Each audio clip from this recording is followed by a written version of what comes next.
departamento de prensa de Radio Universidad de Chile trabaja para mantenerlo informado. Radio Análisis, una transmisión conjunta de las radios que piensan.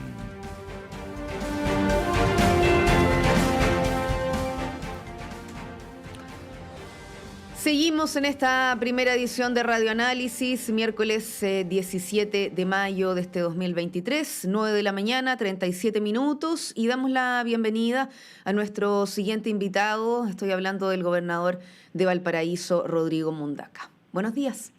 Hola Diana, muy buenos días. Muchas gracias por esta posibilidad de contactarme con ustedes. Gobernador, estábamos informando más temprano respecto de este anuncio que se hace ayer ahí en Valparaíso con el ingreso en el Congreso de la iniciativa de rentas regionales, llamado Regiones Más Fuertes. Bueno, ahí tanto el titular de Hacienda como desde la Asociación de Gobernadores y Gobernadoras Regionales de Chile se hablaba de la importancia además que esto avance rápido en el Congreso. Si podemos hacer ahí un primer acercamiento, lo que entiendo fue un trabajo conjunto también respecto de la elaboración de esta propuesta. Sí, la verdad que el día de ayer efectivamente en el Congreso se lanzó el proyecto de ley de rentas regionales que tiene por finalidad básicamente propender a la descentralización fiscal y que los gobiernos regionales podamos contar con recursos, con tributos provenientes de distintas actividades que se desarrollan en nuestros respectivos territorios. Básicamente esto dice relación también con habilitar nuevos derechos y tasas tributarias para los gobiernos regionales. Es un proyecto que tiene por finalidad básicamente mejorar la distribución de los ingresos de patentes de concesiones mineras, sobre concesiones de energía geotérmica, referidos también al código de agua. Bueno, hay varios aspectos que dicen básicamente con obtener tributos que nos permitan, como ya dije, propender a la descentralización fiscal. Ahora, es una muy buena iniciativa, es una iniciativa que también se encuentra directamente ligada a royalty minero. Sí. También hoy día se va a votar el proyecto de ley de royalty minero, que significa en la práctica también capturar una cantidad de tributos importante para los gobiernos comunales y también para los gobiernos regionales. En el caso particular, la ley de royalty minero va a capturar algo así, si se aprueba hoy día en el Congreso, algo así como 34.000 millones de pesos para la región de Valparaíso, distribuidos entre gobiernos comunales y el gobierno regional, y la ley de rentas regionales que se incorporó el día de ayer es tremendamente importante porque se inscribe también en el mismo propósito. Ahora, evidentemente, hay una discusión previa que tiene que ver básicamente con complementar y mejorar la iniciativa, como por ejemplo los destinos del impuesto a la zona franca, el destino de los impuestos de las empresas portuarias, el destino de las tasas de embarque de vuelos nacionales, por ejemplo, las tasas por uso de parques nacionales, destino de los gravámenes ambientales. Hay un mundo importante y hay un conjunto de temas que son re importantes y que van a ser parte del debate público. Yo lo dije ayer, porque después nos tocó el día de ayer estar en la Comisión de Hacienda de la Cámara de Diputados, comisión presidida por Gael Jumán, la diputada Jumán, y después estuvimos también con el presidente de la Comisión de Hacienda del Senado, el senador Ricardo Lagos Weber, acompañado de la senadora Paulina Bodanovic.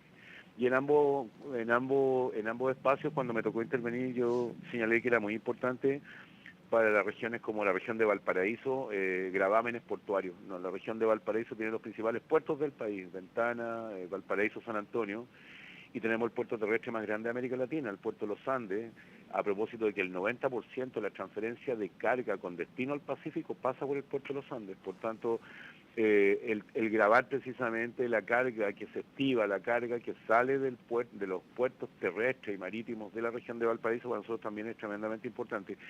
Creo que, para ser bastante justo, creo que el Ministerio de Hacienda, en particular su ministro, ha dado señales inequívocas de su compromiso con la descentralización. Estas dos iniciativas, particularmente ley de rentas regionales, es bastante inédita. Es inédita porque además da cuenta precisamente de una demanda histórica de los gobiernos regionales desde que asumimos los gobernadores electos democráticamente.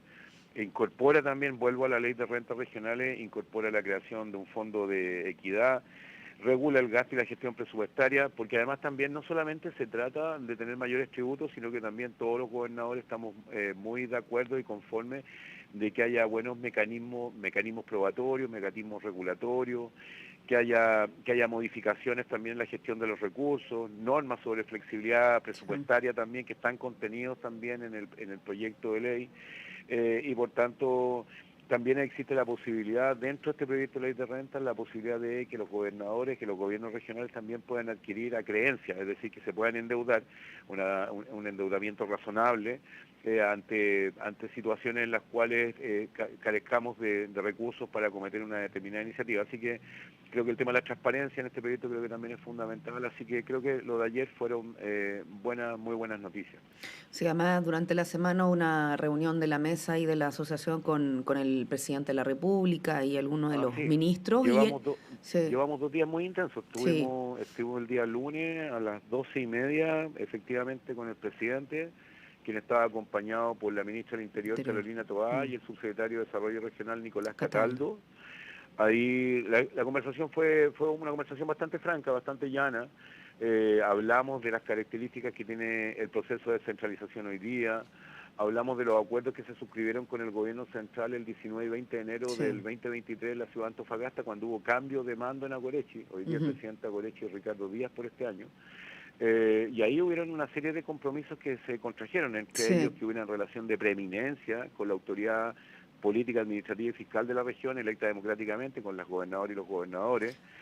Se le recordó al presidente el compromiso de enviar el proyecto de ley para terminar con la figura de la delegación regional gobernador, presidencial. eso quería preguntarle, porque claro, en esa conversación de enero, ¿cierto? Hay un listado de temas que se acordaron de trabajar en conjunto, y en esa oportunidad se hablaba de esta fecha de que se esperaba presentar en mayo un proyecto, porque esto viene desde la misma discusión en el Congreso, cuando se habló de crear a la figura del gobernadora en elección popular, que aparece esta figura de delegado, y durante todo este tiempo ha estado en esa suerte de duda de, bueno, ¿por qué tenemos esta segunda figura o esta presencia en particular del Ejecutivo aún presente en los territorios? Y había un compromiso sobre eso.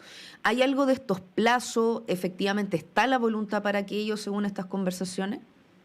Bueno, hay un compromiso que ya señalé, se suscribió en la ciudad de Antofagasta los días 19 y 20 de enero del 2023, y que dice en relación con que en el mes de mayo el gobierno central tiene que mandar un proyecto de ley para terminar con la figura de la delegación regional presidencial.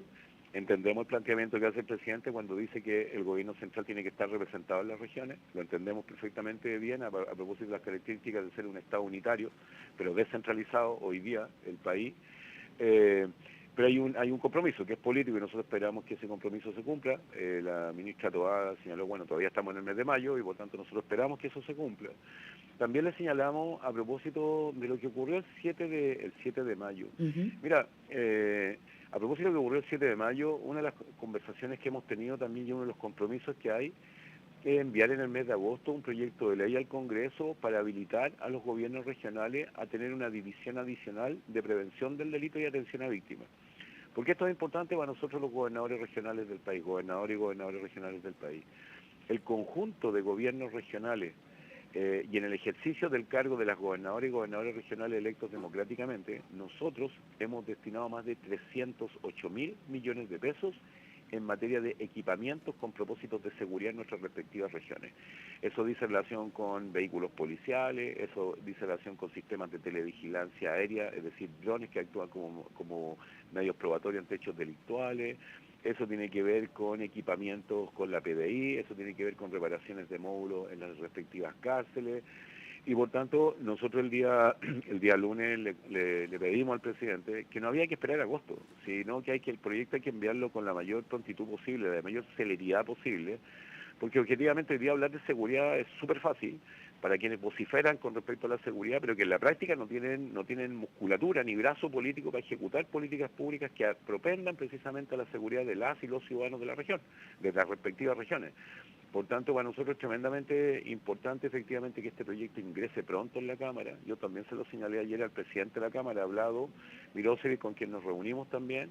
Le planteé la necesidad precisamente de que por su intermedio también se hicieran gestiones para que estos proyectos llegaran con la mayor celeridad al Congreso y tuvieran un trámite legislativo lo más rápido posible. Porque el tema de la seguridad es un tema que nos golpea a todos, es un tema que es de la mayor preocupación hoy día. pero somos las y los gobernadores regionales los que tenemos facultades e iniciativas presupuestarias en esta materia y por tanto lo que no puede ocurrir es que sigamos siendo los gobernadores, los gobiernos regionales, fuentes permanentes de financiamiento, pero sin facultad en el ámbito de la seguridad. Y por tanto parece es bastante ilógico hoy día que no tengamos esas competencias y se lo señalamos al presidente la necesidad precisamente de que este proyecto de ley tuviera la mayor celeridad posible y que no tuviéramos que esperar hasta el mes de agosto. Hablamos con el gobernador de Valparaíso, Rodrigo Mondaca, en algunos artículos de prensa en el marco de ese acuerdo, conversaciones de enero. Se hablaba de eliminar esta figura del delegado presidencial en el marco, además, de la creación del Ministerio de Seguridad Pública y ahí la incorporación de una nueva figura para coordinar y tener una presencia del gobierno central. No sé si eso se mantiene dentro de lo que se ha dicho hasta ahora. Nosotros como gobernadores regionales del país, todos tenemos una posición que es unánime en esta materia. Todos, el acuerdo que firmamos el 19 y 20 de enero del 2023 de la ciudad de Antofagasta tuvo como condición previa precisamente el envío de este proyecto de ley. Y la conversación que tuvimos el día lunes en boca del presidente y también de la ministra del Interior es que estamos en mayo y hay un compromiso por cumplir y nosotros esperamos que ese compromiso se cumpla. Entendemos la importancia que tiene de que el gobierno central siga estando representado en las regiones, eso lo entendemos, pero también entendemos que hay compromisos políticos que se tienen que cumplir porque en rigor hoy día las delegaciones regionales presidenciales tienen un marco de acción que es bastante concreto. El marco de acción de las delegaciones regionales presidenciales dice relación con el tema de la seguridad, con el tema de la emergencia y con el tema migratorio. Pero de repente te encontré con delegados regionales presidenciales cortando cintas, inaugurando un CEFAN que ha sido financiado por recursos del gobierno regional, por ejemplo.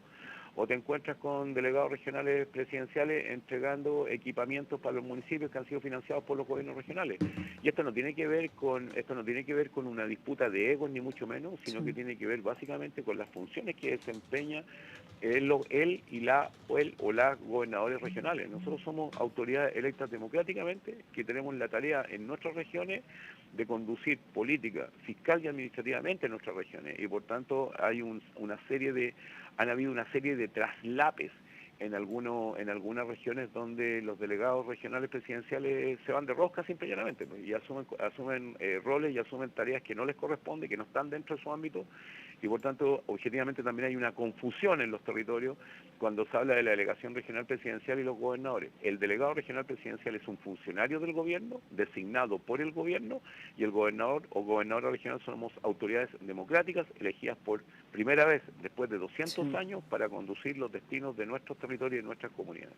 Gobernador, nos quedan un par de minutitos, pero el próximo mes de julio se cumple 2 años ya, efectivamente, desde que asumen estos gobernadores y gobernadoras regionales elegidos. Y hay una mirada respecto de esta ley 19.175 que tiene que ver con el gobierno, administración regional, para poder definir todas estas materias que en su momento quedaron un poco en el aire o sin una bajada concreta. Ha sido lento. ¿Cómo ha observado a la luz del paso del tiempo?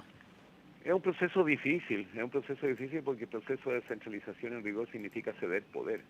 Y ceder poder nunca es fácil. Ahora, evidentemente, la ley 19.175 que habilita a los gobiernos regionales, ayer lo conversábamos, lo hemos conversado todos los días, estos días que hemos estado juntos, un conjunto de gobernadores y gobernadores, deberíamos haber tenido ley de rentas fiscales y deberíamos haber tenido ley de royalty antes de que los gobernadores fueran electos democráticamente, ¿no? O sea, en el fondo para poder propender a la descentralización fiscal, por ejemplo. Hoy día, en materia de descentralización administrativa, todavía parece bastante curioso que cuando tenemos que contratar trabajadores tenemos que pedirle la autorización a la DIPRES, por ejemplo. Es bastante curioso hoy día que cuando tenemos conflictos ambientales, los conflictos ambientales de nuestros territorios los define el Consejo de Ministros, por ejemplo, hoy día. O sea, siguen habiendo una serie de incomprensiones en el proceso de descentralización, que es un proceso de descentralización muy a la chilena. Es un proceso de descentralización muy a la chilena y por tanto hoy día no se condice, por ejemplo, el hecho que el gobierno regional de Valparaíso tenga 157 trabajadores y la municipalidad de Viña del Mar, por ejemplo, tenga 4.000 trabajadores, o que municipios pequeñitos tengan más de 700 trabajadores y nosotros tenemos 157 trabajadores porque los gobiernos regionales no tienen ley de plantas, por ejemplo. Y la ley de plantas es tremendamente importante hoy día porque la ley de plantas tiene que ver con la proporcionalidad del territorio, las características del territorio y las demandas del territorio y con la densidad demográfica que tienen los territorios. Por tanto, el proceso es bastante particular. Hemos tenido avances, sin duda, yo reconozco los avances, porque creo que en Chile este proceso de descentralización asimétrica, es decir, de que las competencias que estamos solicitando son particulares y propias de cada territorio, y por eso lo hemos titulado descentralización asimétrica, eso ha avanzado. Estamos pidiendo competencias, pero una vez que se piden las competencias también se les consulta a los ministros del ramo. Yo, por ejemplo, en el caso del gobierno regional de Valparaíso, le hemos solicitado al gobierno central competencia en plan de inversiones en materia sanitaria y en fijación de renta y en tratamiento de aguas servidas, por ejemplo. Y sobre eso se tiene que pronunciar la ministra de Obras Públicas, que espero que se pronuncie favorablemente, a propósito de que ella conoce el rol de las empresas sanitarias, pero también conoce la importancia que tiene para Chile y que tiene para la región de Valparaíso hoy día, que los gobernadores intervengamos directamente en el plan de inversiones y en la fijación de tarifas, particularmente en el plan de inversiones, a propósito que en Chile se pierde más del 40% del agua tratada por falta de inversión por parte de las sanitarias y en la región de Valparaíso más del 30%. Entonces, evidentemente, esta es una discusión intensa, yo quiero también valorar lo que ha hecho la Subdere que hoy día conduce Nicolás Cataldo, con el cual me toca trabajar permanentemente, no siempre en un ámbito de muchísima cordialidad, sino que también muchas veces en discusiones que son bastante intensas, pero tengo la sensación que hemos avanzado en algunos ámbitos. Sin embargo, creo que en lo que es descentralización administrativa estamos muy tarde todavía.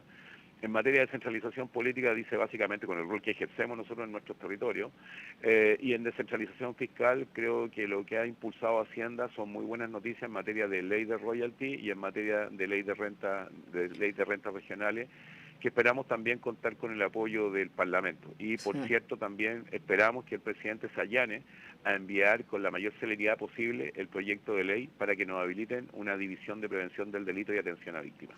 Rodrigo Mundacas, gobernador de Valparaíso, muchas gracias por conversar hoy con Radio Universidad de Chile. Que tenga buen Diana, día. Un abrazo a ti. El Pato López todavía está ahí, ¿no? Sí, todavía. Ya, mándale muchísimos cariños también. Un abrazo. Cuando pase por Santiago lo voy a pasar a saludar. Abrazos. De todas maneras, para además seguir hablando de esta agenda que sin duda es muy importante. Y nosotros cerramos esta primera edición de Radioanálisis. Agradecemos además al equipo que nos permite salir al aire todos los días. Ricardo Hinojosa en la puesta al aire radial, Manuel Silva en la transmisión audiovisual, Tania González en la producción. En mi caso nos reencontramos a las 13 horas en la segunda edición de Radioanálisis, pero siga junto a la programación de Radio Universidad de Chile, luego Semáforo.